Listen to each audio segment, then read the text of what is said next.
ఉత్తరప్రదేశ్నే కాదు మొత్తం నేషన్ను మొదటి పోస్టింగ్లోనే షేక్ చేయించారు ఐఏఎస్ దుర్గాశక్తి నాగ్పాల్. ఈమె 2010 ఐఏఎస్ ఆఫీసర్.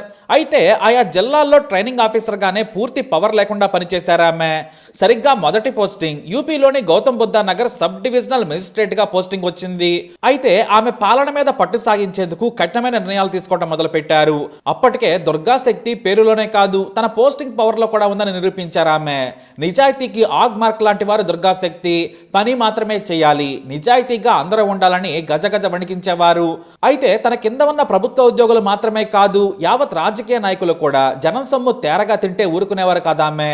కాంట్రాక్టర్లకు బిల్లులు రావాలంటే చచ్చి బతికేవారు. క్వాలిటీ లేకుంటే ఆమె బిల్లులను ఆపేసేవారు.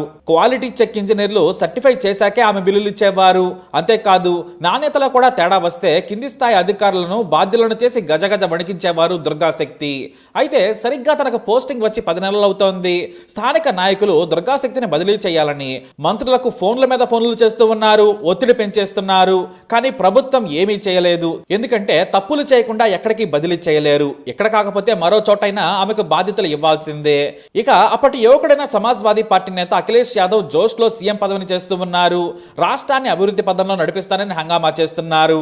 కానీ యూపీ అంటేనే మాఫియాకు పెట్టింది పేరు. మనకిక్కడున్న నాయకులంటే మన దరిద్రమని చెప్పొచ్చు. రౌడీలు, కబ్జాకరులు, బేవర్స్ గాళ్లు, నేరస్తులు, హంతకులు, వ్యభిచారులు అన్ని రకాల నాయకులు యూపీలో ఉంటారు. అందుకే చాలా స్ట్రిక్ట్ గా ఉండేవారు ఆమె. అయితే గ్రేటర్ నోయిడా గ్రామాల పక్కన యమునా నది తీరం ఉంది. ఆ గ్రామాల నుంచి ఇసుకను మాఫియా తెగ అమ్ముకునేది. పైగా నోయిడాలో అభివృద్ధి వేగంగా సాగుతోంది. కానీ ప్రభుత్వ అనుమతి ఉండేది కాదు. దీంతో ఇసుక మాఫియా తెగరెచ్చిపోయి నోయిడాలో ఇసుకను తక్కువ ధరకే సప్లై చేస్తామని ఫ్రీగా తోడి కోట్లు సంపాదించేవారు. దీంతో గ్రామస్తులు తమకు నీళ్లు దొరకకుండా చేస్తున్నారు. వేలాది కొద్ది వాహనాల వల్ల రోడ్లు కొట్టుకుపోయాయి. మా పొలాలకు నీళ్లు రావడం లేదు. కోట్ల రూపాయలు కొల్లగొడుతున్నా కూడా గ్రామాభివృద్ధికి రూపాయి కూడా ఇవ్వడం లేదు. స్థానిక సర్పంచ్ నుంచి మంత్రుల వరకు తెగతింటున్నారు. ఈ ఇసుక దోపిడీని ఆపాలని పలు గ్రామాల ప్రజలు దుర్గాశక్తికి ఫిర్యాదు చేశారు. స్థానిక అధికారులు లంచాలకు మరిగి ఇసుక మాఫియాకు అండగా ఉన్నారని ఆమె దృష్టికి తీసుకొచ్చారు. దీంతో ఆమె ఏకంగా జూలై 27న రాత్రి ప్రత్యేక బృందాలే కాదు భారీ పోలీసులతో ఇసుక మాఫియా మీద దాడులు చేశారు. అప్పటికి ఆమె వయసు కేవలం 28 ఏళ్లు. ఎక్కడికక్కడ వాహనాలను ఆపేశారు. మొత్తం తీరం వెంబడి రోజుకు 3000 ఇసుక ట్రక్కులు నోయిడాకు వెళ్తాయని తెలిసి ఆమె అవాక్కయ్యారు. ఒక్క రూపాయి కూడా ప్రభుత్వానికి రావడం లేదని తెలిసి మతిపోయింది. ఇంకేముంది, ప్రతి ట్రక్కును సీజ్ చేశారు. దుర్గాశక్తి దాడుల గురించి వెంటనే సమాచారం అందడంతో ఎక్కడికక్కడ ఇసుక మాఫియా అలర్ట్ అయింది. అయినా సరే 81 ట్రక్కులను సీజ్ చేశారు ఆమె. 66 ఎఫ్ఐఆర్లను దగ్గరుండి నమోదు చేయించారు. మొత్తం 104 మందిపై కేసులు పెట్టారు. ఈ 104 మంది కూడా అధికార సమాజ్వాదీ పార్టీ నేతలే. అయితే అదే రోజు ఉదయం ఆమె ప్రభుత్వ భూమిలో అనుమతి లేకుండా నిర్మిస్తున్న మసీదును కూడా కూల్చివేయించారు. కనీసం ప్రభుత్వం నుంచి అనుమతి తీసుకోవాలి. గవర్నమెంట్ ల్యాండ్లో రోడ్డు పక్కన దారి లేకుండా ఎలా కడతారని అప్పటికప్పుడు కూల్చివేయించి షాకుల మీద షాకులు ఇచ్చారు. అయితే ఇసుక మాఫియాకు ఆ ప్రాంతంలో రింగ్ లీడర్ నరేంద్ర బాటి అనే వ్యక్తి. ఇతను కూడా పోలీసులతో అరెస్టు చేయించి కోర్టు మెట్లెక్కించారు దుర్గాశక్తి. ఇతను నాటి ఆరోగ్య మంత్రి అహ్మద్ హసన్ కు అనుచరుడు. ఈ మంత్రేమో సీఎం అఖిలేష్ యాదవ్ కు కావలసిన వాడు. దీంతో ఈ నరేంద్ర బాటి ఐఏఎస్ దుర్గాశక్తి నాగ్పాల్ ఆఫీస్ కు వచ్చి గొడవకు దిగాడు. అయినా సరే ఆమె భయపడలేదు. ముందు ఆఫీస్ నుంచి బయటకు వెళ్లి మాట్లాడమని హెచ్చరించింది. దీంతో నేను నిమిషంలో సస్పెండ్ చేస్తానని హెచ్చరించాడు నరేంద్ర బాటి. నేను సస్పెండ్ అయితే ఇంటికి వెళ్తాను, అడుక్కు తింటాను, కానీ జనం సొమ్ము మీలా పందిలా తినను. నీకు చేతనైంది చేసుకో, బతకడం నాకు తెలుసు, అవినీతి గడ్డి మాత్రం తిననని సవాల్ చేసింది. దీంతో నేను నిమిషంలో సస్పెండ్ చేస్తానని చూసుకోమన్నాడు నరేంద్ర బాటి. నా పవర్ నీకు తెలియదు, ఆల్రెడీ మాట్లాడే పెట్టాను. నా మాట వింటావేమోనని ఇక్కడ వరకు వచ్చాను. నువ్వు చిన్న ఆఫీసర్వు, 28 ఏళ్ల ఉడుకు రక్తం అంటూ నీతులు చెప్పబోయాడు. నన్ను ట్రాన్స్ఫర్ అయినా చేయించు, లేదా సస్పెన్షన్ ఆర్డర్ అయినా ఇవ్వు, అంతేకాని నా సమయం వృధా చేయొద్దని హెచ్చరించింది ఆమె. నిజంగానే నరేంద్ర బాటి కేవలం 41 సెకండ్లలో ఏకంగా దుర్గాశక్తిని సస్పెండ్ చేయించేశాడు. ఆమెకు ఉన్నతాధికారి నుంచి ఫోన్ వచ్చింది. అయినా కూడా ఆమె భయపడలేదు. వెంటనే అక్కడి నుంచి వెళ్లిపోయారు.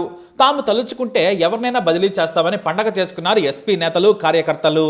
ఆ మరుసటి రోజు నుంచి మళ్లీ ఇసుక మాఫియా రెచ్చిపోయింది.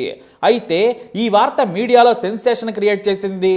నిజాయితీ గల ఆఫీసర్ను కేవలం 41 సెకండ్లలో సస్పెండ్ చేయించిన నేత అంటూ నేషనల్ మీడియాలో ఈ వార్త హైలైట్ గా మారింది. అంతే, యువత సీఎం అఖిలేష్ యాదవ్ పై దుమ్మెత్తిపోశారు.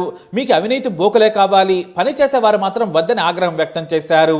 మరోవైపు దుర్గాశక్తిని సస్పెండ్ చేయించిన హెల్త్ మినిస్టర్ అహ్మద్ హుస్సేన్ ఏకంగా మతం రంగు పులిమాడు. ఆమె మసీదును కూల్చివేయించింది. అబద్ధాల కోరు, అన్ని అనుమతులు తీసుకున్నాకే మసీదు నిర్మిస్తున్నామని మీడియా ముందు రెచ్చిపోయారు. అయిపోయారు. కానీ యూత్ మాత్రం యూపీ సర్కార్పై దుమ్మెత్తిపోసింది. దేశవ్యాప్తంగా ఈ 41 సెకండ్ల సస్పెన్షన్ వివాదాస్పదమైంది. చదువురాని రౌడీల కింద నిజాయితీ పరులైన ఆఫీసర్లు పనిచేయలేరు, నిజాయితీ గల ఆఫీసర్లే కాదు నిజాయితీ కూడా ఒంటరే అంటూ పలువురు మేధావులు ఆందోళన వ్యక్తం చేశారు. అయితే నాడు ప్రతిపక్ష నేతగా ఉన్న సోనియా గాంధీ చొరవ తీసుకుని దుర్గాశక్తిని మళ్లీ విధుల్లోకి తీసుకునేలా చూడాలని లేఖ రాశారు. దీంతో కేంద్రం ఒత్తిడి చేసింది. మరోవైపు దుర్గాశక్తిని ఢిల్లీకి పంపించాలని అరవింద్ కేజ్రీవాల్ కేంద్రాన్ని కోరారు. ఇటు ఇతర రాష్ట్రాలు కూడా దుర్గాను తీసుకునేందుకు ఆసక్తి చూపించాయి. మరోవైపు ఐఏఎస్ల సంఘం యూపీసీఎస్ కు వినతి పత్రం ఇచ్చాయి. మనం కలిసి లేకుంటే నాయకులు ఇలానే చేస్తారు, ఆమె చేసిన తప్పేంటి, తన పని తాను చేయడమా, విచారణ చేసి కనుక్కున్నాము, ఇసుక మాఫియా దాడుల వల్లే ఇలా చేశారు, సస్పెన్షన్ ను ఎత్తివేయాలని కోరారు.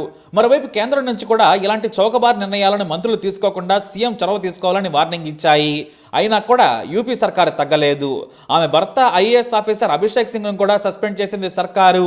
ఎందుకంటే దుర్గాశక్తి నాగ్పాల్ మీద పగతోనే ఒక దళిత టీచర్ ను అవమానించారనే అబద్ధపు కారణంతో పగ తీర్చుకుంది. అయినా కూడా అభిషేక్ భయపడలేదు. దీంతో ఈ వివాదం మరింత పెరిగింది. సీఎం అఖిలేష్ యాదవ్ తమ నాయకులు చెప్పినట్టే విన్నారు. కానీ దుర్గాశక్తిని వేరే రాష్ట్రాలకు బదిలీ చేసే ఛాన్స్ ఉందని తెలియడంతో వెనక్కి తగ్గారు. నాడు బీజేపీ నేతలు సీఎం అఖిలేష్ యాదవ్ శాండ్ మాఫియాకు వత్తాసు పలుకుతూ కోట్లు దండుకున్నారని ఫైర్ అయ్యాయి. చివరకు జనం ఒత్తిడి, నాయకుల విమర్శలతో మళ్లీ దుర్గాశక్తిని విధుల్లోకి 4 నెలల తర్వాత సస్పెన్షన్ ఎత్తేసి నామమాత్ర పోస్టింగ్ ఇచ్చింది యూపీ సర్కారు. మొదటి నుంచి కూడా రెబల్లా ఉండేవారు దుర్గాశక్తి. పేదల కోసం నిజాయితీగా పనిచేయాలనే తపనతోనే సివిల్స్ వైపు వచ్చారామె.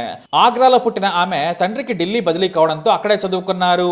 ఆమె తండ్రి ఇండియన్ స్టాటిస్టికల్ సర్వీస్ లో ఉన్నత ఉద్యోగి. చిన్నప్పటి నుంచి కూడా దుర్గాశక్తి చదువులో చురుకు.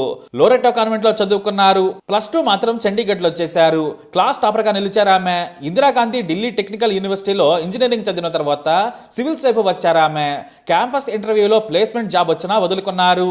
సివిల్స్ వైపు వెళ్లాలని తన తండ్రికి తెలియకుండానే ఇన్ఫోసిస్ లో జాబ్ వదిలేశారు. ఇక మొదటిసారి సొంతంగా చదువుకొని రాసిన ఫిలిమ్స్ కూడా క్వాలిఫై కాలేకపోయారు ఆమె. దీంతో శిక్షణ తీసుకున్నారు. అక్కడే ఆమెకు అభిషేక్ పరిచయం అయ్యారు. ఇతని తండ్రి రిటైర్డ్ ఐపీఎస్. కోచింగ్ సెంటర్ లో ఉండగానే ఇద్దరు ప్రేమలో పడ్డారు. ఇద్దరు కలిసి చదువుకొని సివిల్స్ సాధించి ఐఏఎస్ అయ్యారు. ఆల్ ఇండియా 20వ ర్యాంక్ సాధించారు దుర్గా. ఇక ఇద్దరు సివిల్స్ సాధించిన తర్వాత పెళ్లి చేసుకున్నారు. నిజాయితీకి ఇద్దరూ మారిపోయారు. నాయకులనే కాదు లంచకొండి కింది స్థాయి అధికారులకు వారిని చూస్తే వచ్చా. చివరకు ఆమె ఎక్కడ పోస్టింగ్ కి వెళ్ళినా సరే అందరూ వణికిపోతారు. అందుకే ఆమెకు ఏడాదికో బదిలీ ఉంటుంది. అలాగే ప్రాధాన్యత లేని పోస్టింగ్ లో వేస్తూ ఉంటారు నాయకులు. ప్రభుత్వం ఏదైనా సరే దుర్గాశక్తికి పెద్ద పోస్టింగ్ ఇవ్వాలంటే మాత్రం వణికిపోతూ ఉంటారు నాయకులు. ఇప్పుడు బాందా జిల్లా కలెక్టర్ గా పనిచేస్తున్నారు దుర్గాశక్తి నాగర్పాల్. ఆమె భర్త అభిషేక్ సింగ్ రాజకీయ నాయకుల చండాలపు ప్రవర్తన తట్టుకోలేక సివిల్ సర్వీసెస్ ను వదిలేశారు. ఎన్నికల విధుల్లో ఉంటూ ప్రభుత్వ వాహనం ముందు ఫోటోలు దిగి సోషల్ మీడియాలో పెట్టడంతో ఉన్నతాధికారులు సస్పెండ్ చేశారు. దీంతో ఆయన మొత్తం సర్వీస్ నే వదిలేశారు. అవినీతి పరులు ఎన్ని తప్పులు చేసినా పట్టించుకోరు. నిజాయితీ గల ఆఫీసర్లు చిన్న తప్పు చేసినా సస్పెండ్ చేయడం తనకు బాధ కలిగించిందని ఆయన వాపోయారు. కానీ ఇప్పటికీ దుర్గాశక్తి మాత్రం పోస్టింగ్ లోకి వస్తుందంటే ఆ చుట్టుపక్కల నాయకులు కూడా వణికిపోతూ ఉంటారు. అంతలా యూపీని షేక్ చేసింది దుర్గాశక్తి నాగ్పాల్. మరి ఈ సిన్సియర్ ఆఫీసర్ పై మీ అభిప్రాయాన్ని కామెంట్ ద్వారా తెలియజేయండి. వీడియోని లైక్ చేయండి, షేర్ చేయండి, మా ఛానల్ని సబ్స్క్రైబ్ చేసుకోండి.